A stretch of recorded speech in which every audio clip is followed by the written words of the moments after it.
You know who it is. It's your man, Big Mitch, the horror flick from 106.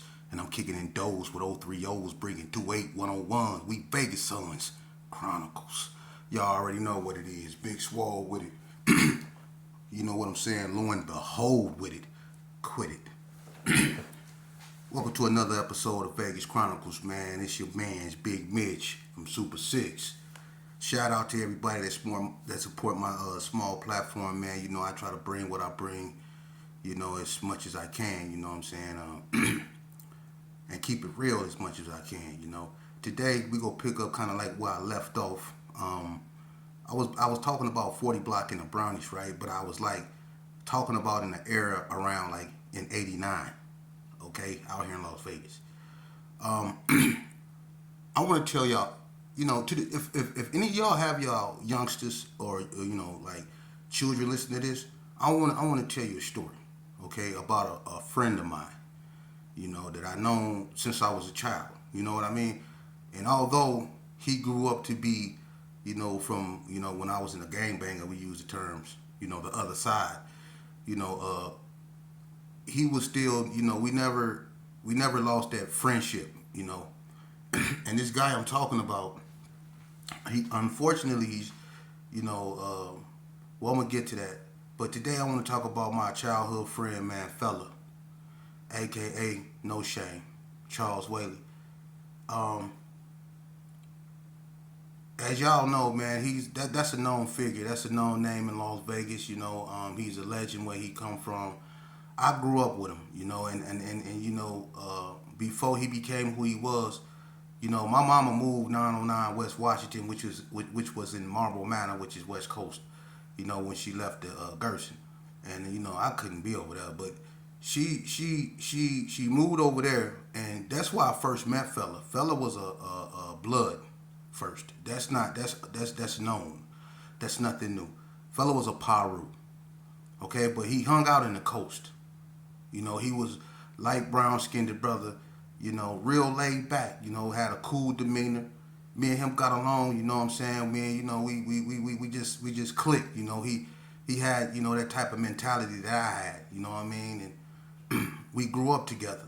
We used to steal over there at AMPM all the time, you know what I mean, and play basketball, we grew up together, and even though he was a blood and he did his thing, that never came between us because one thing about Las Vegas, man, when we grew up together as kids, because a bunch of us grew up in Elko, a lot of us developed friendships that went beyond that gang banging thing, and a lot of us never lost it, even though like certain neighborhoods may go to war. It's individuals within them neighborhoods that will still keep their friendship.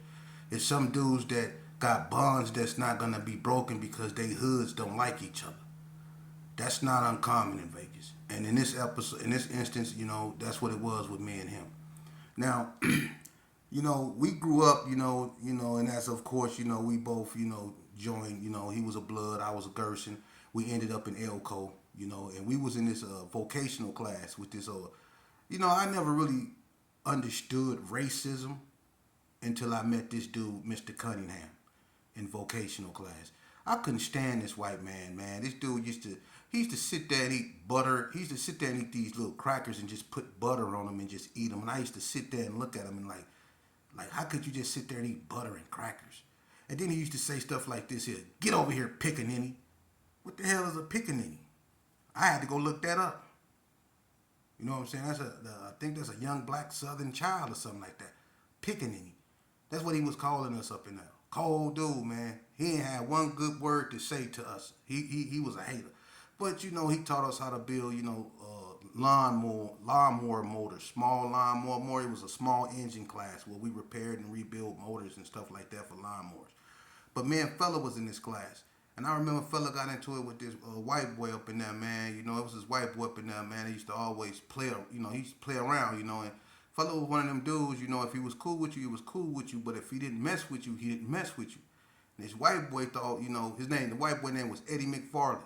And he thought it was funny to, play with people, and he used to do certain stuff. And on this day, fella wasn't feeling it. And he played with fella, and fella put mitts on him. You know what I mean? I mean, fella, fella, he can get down, but if you push him, and he go get down, and he beat the brakes off that white boy up in there, man.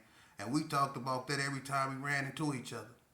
Now, as time went on, I don't know what happened between him and the Parus, and I'm not gonna get into that because I don't know what happened.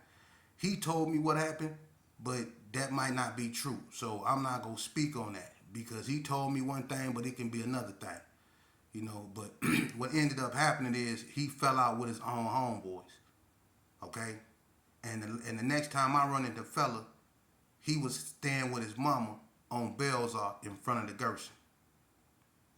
Okay?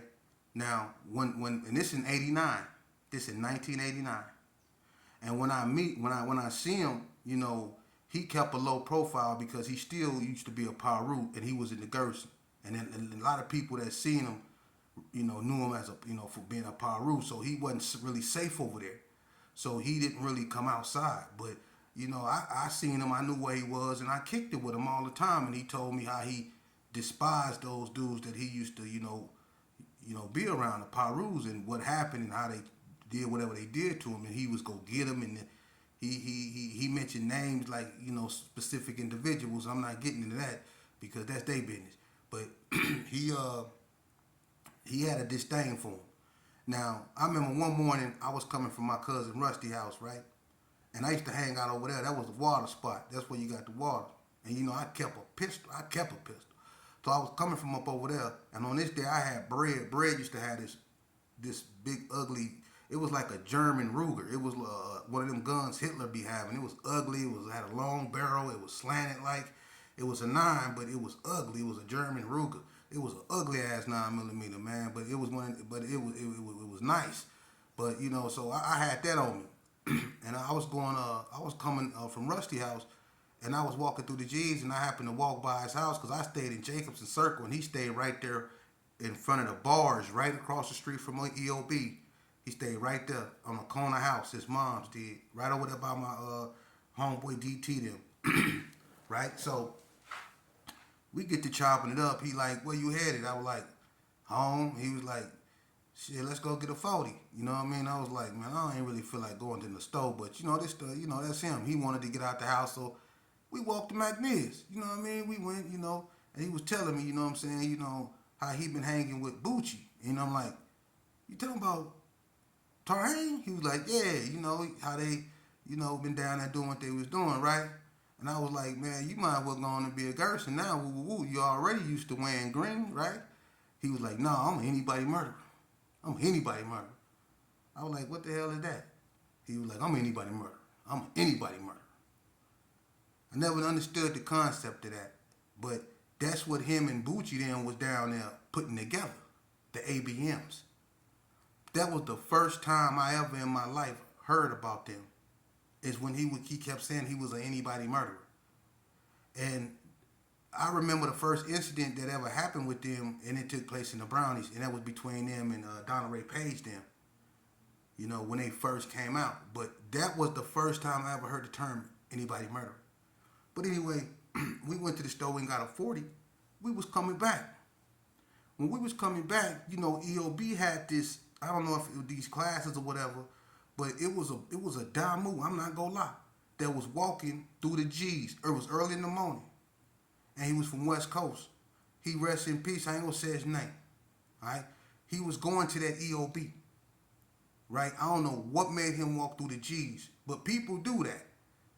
I didn't walk through people's neighborhood, everybody didn't walk through somebody's neighborhood, with, trying to get to where they trying to go, you know what I'm saying, and not be seen. And he picked the morning to go, and he probably thought that was the safest time to go do what he had to do, but he was from West Coast. And fella, when he seen him, he called him by his real name. You know what I'm saying?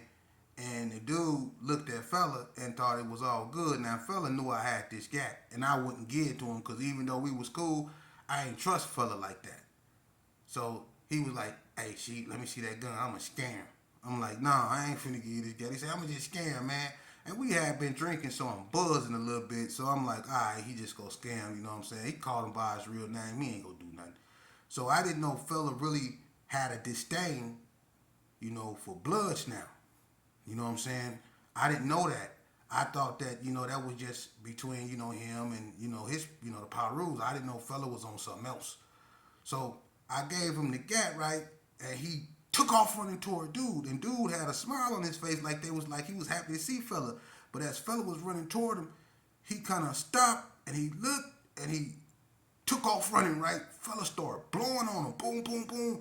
So I'm like, what the? And I started chasing fella like, what the fuck you doing?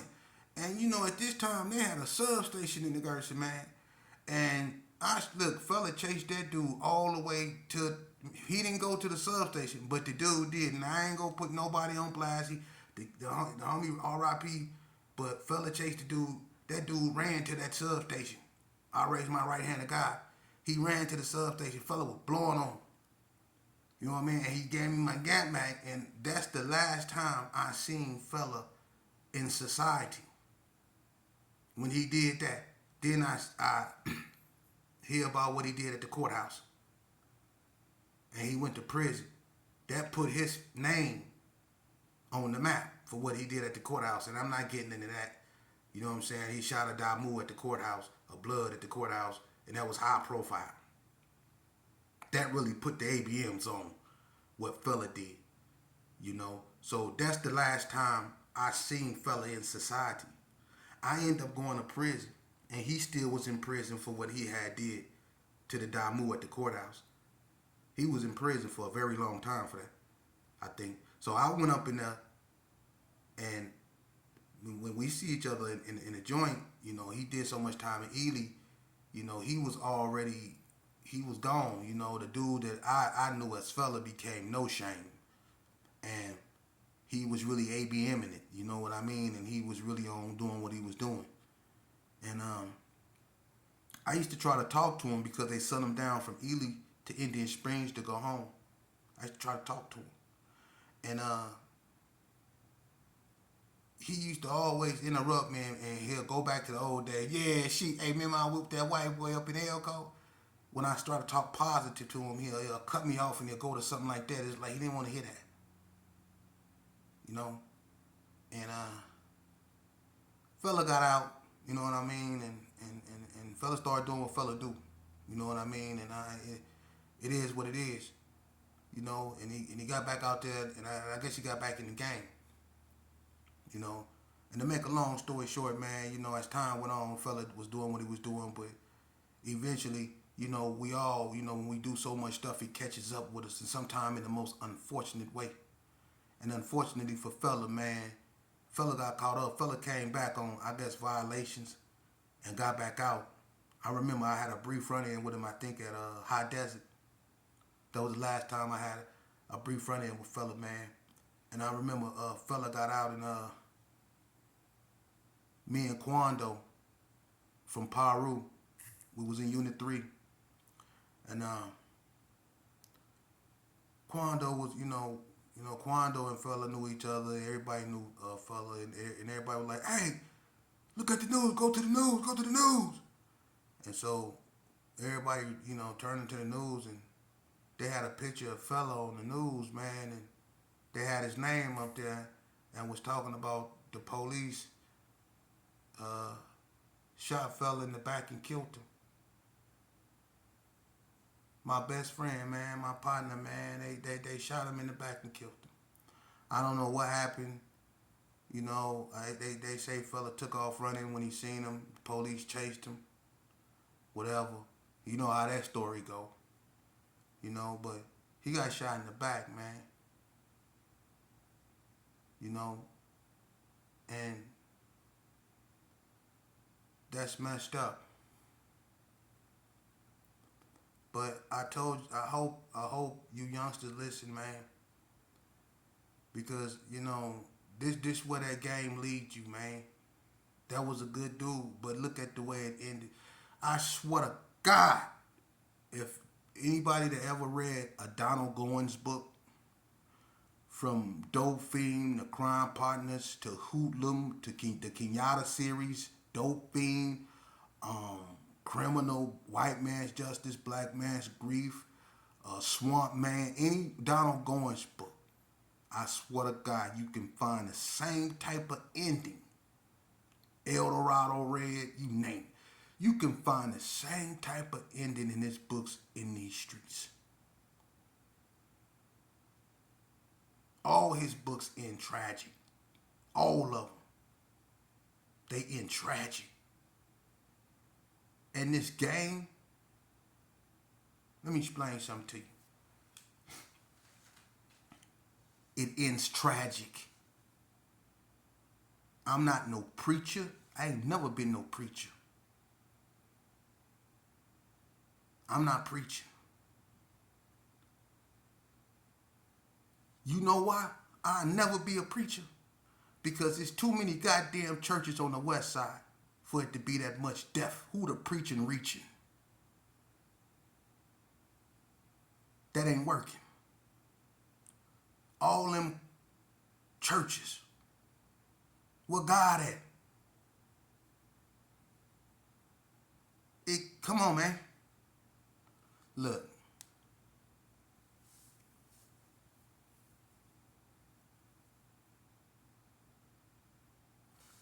At one point, we as black people go have to understand that what's going on right now is, I don't know if it's some type of MK Ultra going on within our community that we don't understand or comprehend, but we are purging ourselves. We are purging ourselves. This is not some conspiracy of the government to do away with young black boys. Young black boys are killing young black boys because they choose to kill young black boys. I'm going to explain something, man.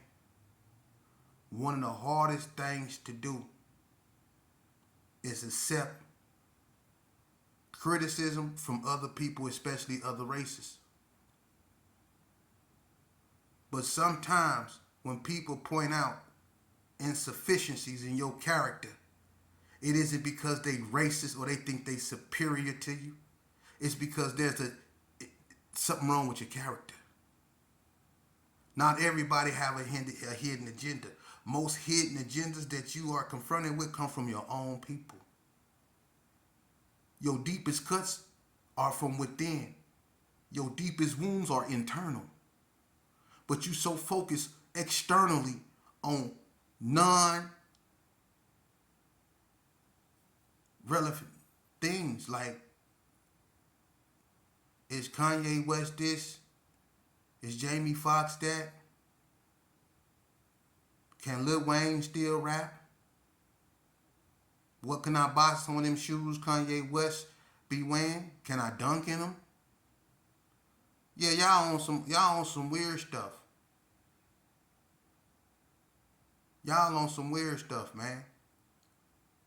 Oh, they done found some bullets in Keefe D house that's linked him to the Tupac murder. Y'all really falling for that, man.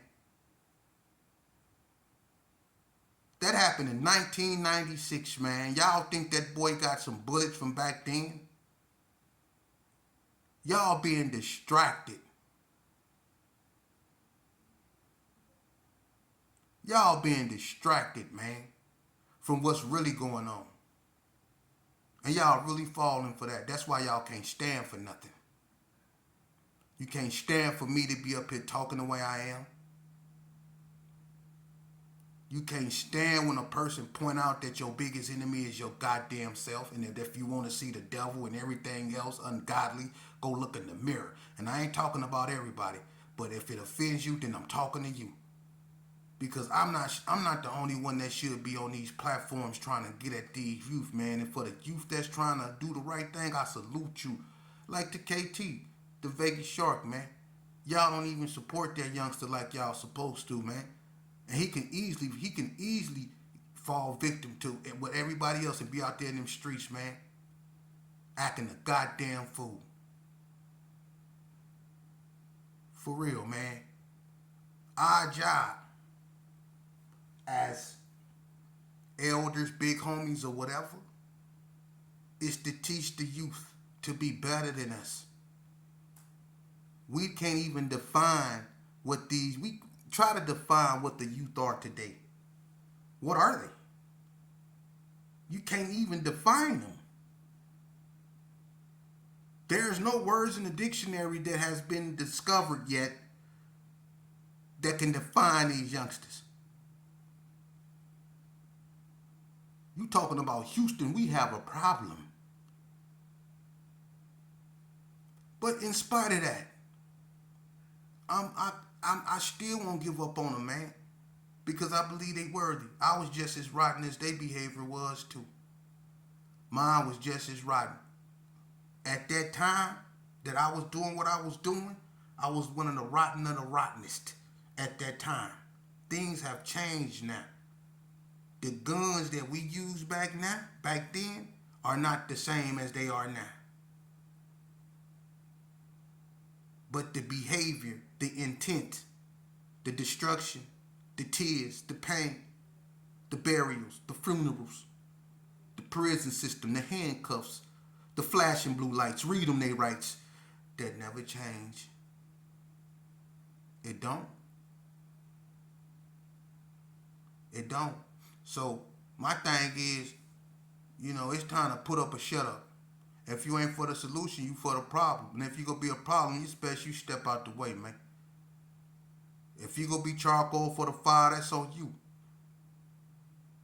But this is a condition that we in, man, and a lot of it is a mental condition, and we need to deal with that. A lot of us suffer from neurological trauma that's untreated. Gang banging, man, ain't natural. And when you do it for years, it's just like smoking or doing any type of drug or something that's, unnatural. If you do it for a certain amount of time, it's going to take its toll. There are side effects to gang banging, man. Especially if you was really doing it. A lot of people around here, they cool in the game because they never was gang bangers. When you really go there, when you take somebody's life, or when you really do stuff, on a daily basis and become cool with it, hurting people, destruction, no remorse, no repentance, just a monster in these streets. And you talk about the Ku Klux Klan, you talk about the police, but who was a bigger monster than, man? Come on, man, than a lot of us in these streets. For real. People around where I come from weren't arming themselves, because the Klan was kicking in their door and dragging them out, trying to hang them. No, that wasn't happening. They was arming themselves because other people that looked just like them was out to take what's theirs or try to take their life. So everybody was wild west in it, especially in '89. If you didn't have your 357 hanging out your pocket, you wasn't playing the game. You wasn't playing the game. For real, man. This game is deadly, man. And if you play it, man, it's going to have psychological effects on you that you're going to have to seek help for, man. It just don't go away. It don't. I noticed that in prison. It just don't go away. All them people I done that to, when I sobered up and I allow empathy and compassion to have its place in me, inside of me, I seen them faces. I seen the fear, the look in people's eyes of the stuff I used to do to them before I did it to them. Yeah. I still have nightmares. Sometimes I ask myself, did I die? Am I dead and don't know it? I've had nightmares where I dived out the bed from when people rolled up and blew on us.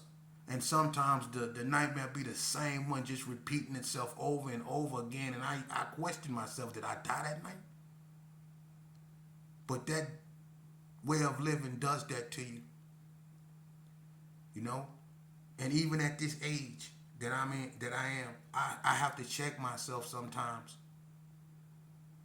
I'm a human being susceptible to making mistakes. I'm never gonna be perfect. Each day is a learning lesson.